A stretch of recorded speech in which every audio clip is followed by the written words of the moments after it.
Well, thought the start of the Houston game was our demise on offense.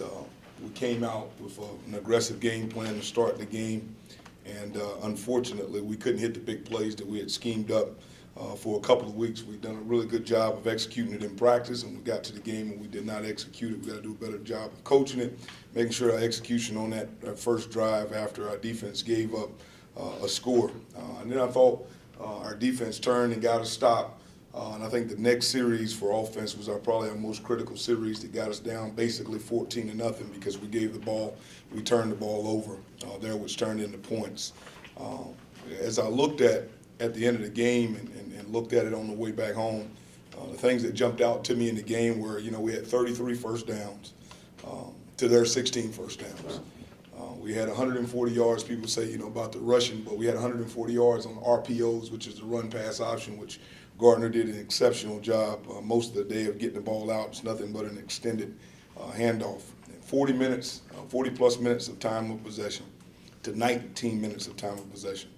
And 12 of 22 on third down offensively, which if you get into those numbers, that's above what you would normally see in not only a number, but the percentage of what we were able to execute at. And it came down to a few things. 3 turnovers on offense, 5 plays for 240 yards on defense were the difference in this game. And those turnovers that we talked about directly resulted in 21 points for their team. But anytime you start as slow as we did, get down 21-0 in the first quarter of a football game, you find yourself in a dogfight trying to fight your way out of it the whole time. I did think we had some superlatives on offense. John Spellacy is continuing to show how good he's going to be here as a true freshman. He had to hear all week from me, from everybody else about the guy that he was going against. Mr. Oliver is what we called him in the building because of how well he played. And John did an exceptional job against him. He only gave up 1 pressure, and he gave up a sack that had a little bit more to do with the scheme of it. But throughout the game, I thought he did a good job of leveraging Oliver and did a good job for us in our pass protection, but also in the few runs that we did get handed off in the game, he did a good job. Also, Gardner Minshew set some school records for completions and attempts. I thought he threw the ball well for the most part of the day. There's a few plays we still missed that we can get better, but I thought he did a good job in the football game of giving us a chance to get back in it if we wouldn't have dug such a deep hole in the first quarter. Our defensively, we've got to do a better job in our coverage. I think our defensive front and the guys that play close to the line of scrimmage did a good job of holding up against the run, which they thought that they would have a great opportunity to come in and put together some quarterback runs and some different runs of sort. And to see a quarterback that run a lot beat us with his arm was very hard to watch. Coverage definitely has to get better. We got to coach it better. There were 2 to 3 drop coverages in the game that resulted in huge plays. So defensively, we still have a ways to go. I said after last week, I don't think it's fixed. Offense, defense, special teams wise, we got a long way to go to get better. But we do have some things that we can build off from this past game. Moving to the Tulane game, coming off of a really, really tough, closely fought battle against Cincinnati. Very clean game, no turnovers, just back and forth, all the way to the last 3 minutes of the game, 2 minutes of the game, where Cincinnati had some breakout runs. I think the yards was about 360 to 360 at that point in time. So both teams played extremely hard. Number one, at quarterback, does a really, really good job of not only running their option packages, and it's a gun option package, not one of the ones that you can see from the academies. They do a really, really good job of also using the run action pass with him. He's also their second leading rusher. He's completing about 55% of his throws. So he'll take off rather than just throw the ball away. He'll take off and scramble. I think our hardest thing for our defense this week is going to be able to get him on the ground, because even when you get him in grasp, he's made a lot of plays of standing up in the pocket with people on him, throwing the checkdowns, and that have resulted in some huge plays. Defensively, we've seen this front now so many times this year, dating back all the way to West Virginia, this Grizzly front, where they can move into a bear, back out to a Grizzly front. We're going to have to do a good job because on the perimeter, these guys are one of the first teams that we see to play a lot of man-to-man coverage. So a huge matchup this week will be our receivers versus their defensive backs. not only in the red zone but out in the field. Our quarterback's going to have to be extremely accurate, but we do have some opportunities to get some one-on-one matchups that we think that we can have a good chance of making some big-time plays down the field. All in all, a really, really good football team. They battled all year. They've been in some good games. They've won some big games and by big margins, and they've been in some tough games. So this is one of those games where we got to go out and play our best. We're going to need all of Pirate Nation to come out and give us that same atmosphere that we had for homecoming. If we could get that, again, our young players would be on the sideline, and it'll just be a great feel for our guys to come back home and play in a great environment. I really think that was the difference in the BYU game, and I think that energy will help us become victorious against Tulane as well. Will you script both quarterbacks to play again on Saturday? Say again? Will you script both quarterbacks to play again on Saturday? That's a decision that we'll make probably a little bit closer to game time, or should I say that's an announcement of a decision that we'll make a little bit closer to game time. Because before the year, I know that was something you didn't want to get into the situation you did. Well, why the change of heart?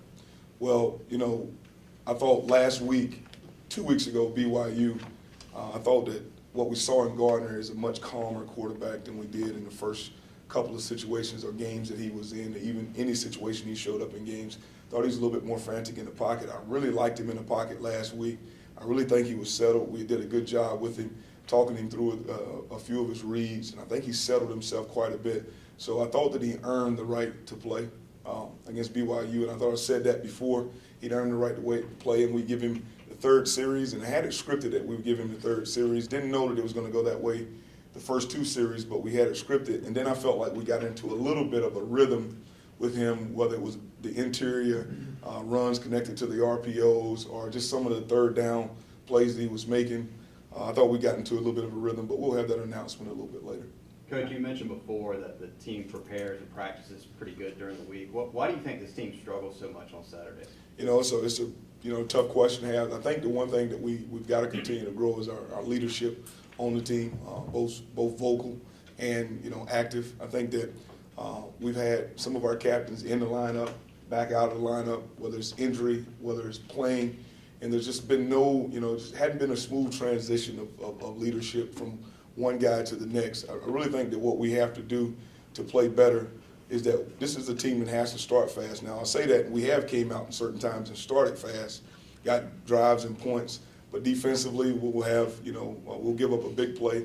I think this is a team that has to be a team that can get better at stopping the big play because the momentum shifts in the game really affect this team due to a lack of guys that have played a lot of football or a lot of the leadership that's on the field. So we have to get better at that.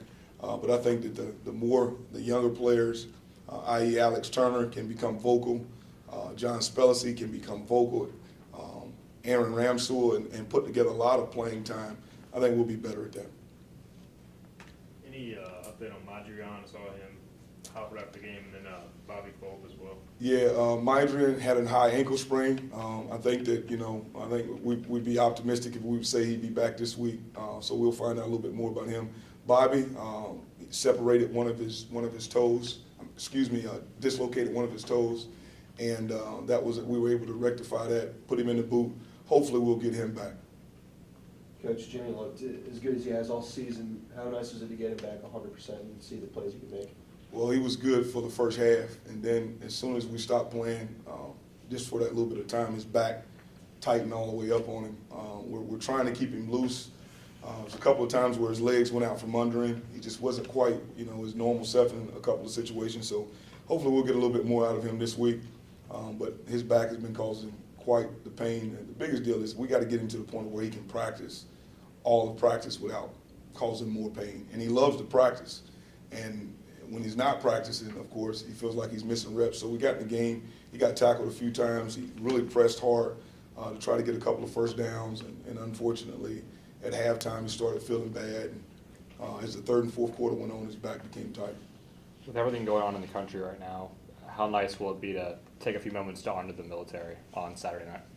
Wow, I think it's important that we all understand the importance of military, and you bring up, everything that's going on in the country. It's kind of hard to believe everything that we have going on in the country, but it's also kind of hard to believe that we got 17, 18, 19-year-old men that are willing, men and women that are willing to go and risk everything and sacrifice everything just so we have certain rights and certain beliefs that we can go out and the freedom that we have because of these young people and their sacrifice. So it's going to be a great deal to be able to definitely show just a level of appreciation, but I just think that it's unreal. I can remember where I was at 17, 18, 19, 20, 21 years old, and to have the kind of courage and the heart to give up the great things that happen at 17, 18, 19, 20-year-olds to go fight for your country and to stand up for the beliefs of people that you don't even know. I think it's great. Coach, what are you hoping to accomplish the next 3 games now that postseason's eliminated? Yeah, get better.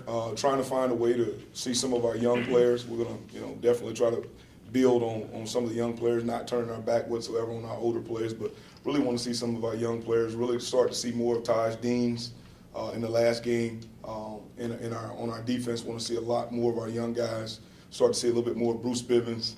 But we've got to find a way to start getting some meaningful reps for some young people. On that note, do you plan to get Reed Haring again this season?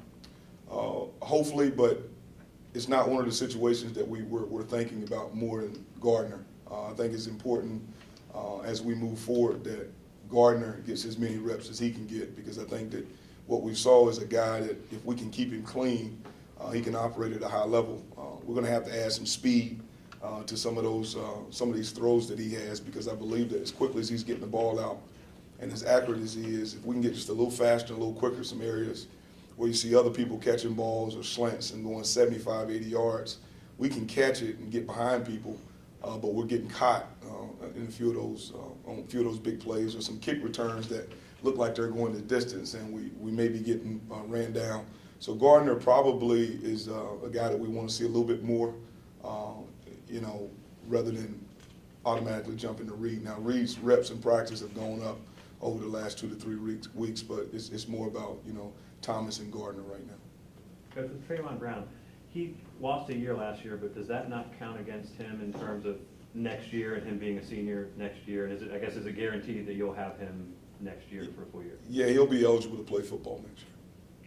Coach, 9 games in, it seems like no running back is really kind of taking that lead spot. Is that frustrating for you at all, or is it something you're still working through? It is. It's frustrating because I do feel and I do believe that there are certain spots in the offensive line that have created some seams, and we've been getting just the minimum of some of these plays. We've got to get more than the bare minimum, and our backs have worked hard, but just no one has really separated themselves. We thought that we've gotten some good runs out of Darius, and he plays hard. And we do have to do a better job of schematically giving them some more opportunities to get to more space.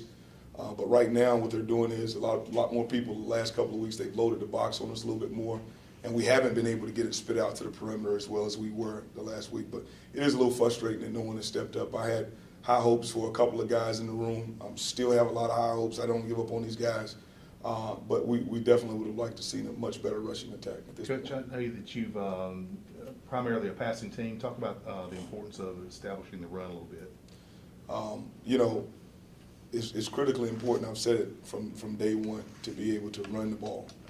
And I've always try to be around 150, 160, 170 yards rushing, because you're taking pressure off of your offensive line in passing situations. You're taking pressure off of your quarterback.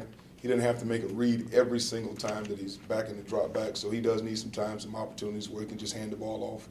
And then, you really help your run action game to be able to get guys wide open. The first play of the game against Houston, that really only happened because we had the ability to show a big, heavy run set. Now, the next time we came back to that heavy run set and we ran the ball, we were going to get 2 high safeties. And now you're getting Darius and some of those other guys in some situations where the box is a lot lighter, even in the run set. So they go hand in hand. Can you tell us about the end of the first half? Do you regret not keeping a timeout there for that rush? No. We have several situations that we practice a lot, and anytime you get a third down, rolling down to that third down, and you still have the ability to get another first down on the field, what we like to do is try to call the timeout with plenty of time, which is much time as we can have. Try to get a great call right there on third down to score. But if we don't score, you see we had under routes that were going right at the sticks. if we get the first down with 38 seconds, we can rush the ball, kill it, still have 2 plays to get to the end zone, because we can get to the end zone with the first down. But if you don't, if you try to maintain that, just let the clock continue to roll down, what happens is you only get 1 play. You don't get the chance to run in your buns-eye field goal kick. And the unfortunate part about the buns-eye field goal kick is that the holder and everybody was on the same page, and Jake was not looking at the game clock. He was looking at the play clock. So he thought he had about 14 seconds to get ready, where everybody else was looking right at the game clock, and that's why everybody was so frantic, and Jake wasn't quite ready to kick the ball because he was looking at the wrong clock. If I could have done anything different, I would have told him exactly that's not the game clock and that's, the shot clock. So, no, I wouldn't have done that differently. Just wanted to get the chance to get a first down there, run up quickly, spike it, 2 plays to the end zone, and the ability to kick a field goal.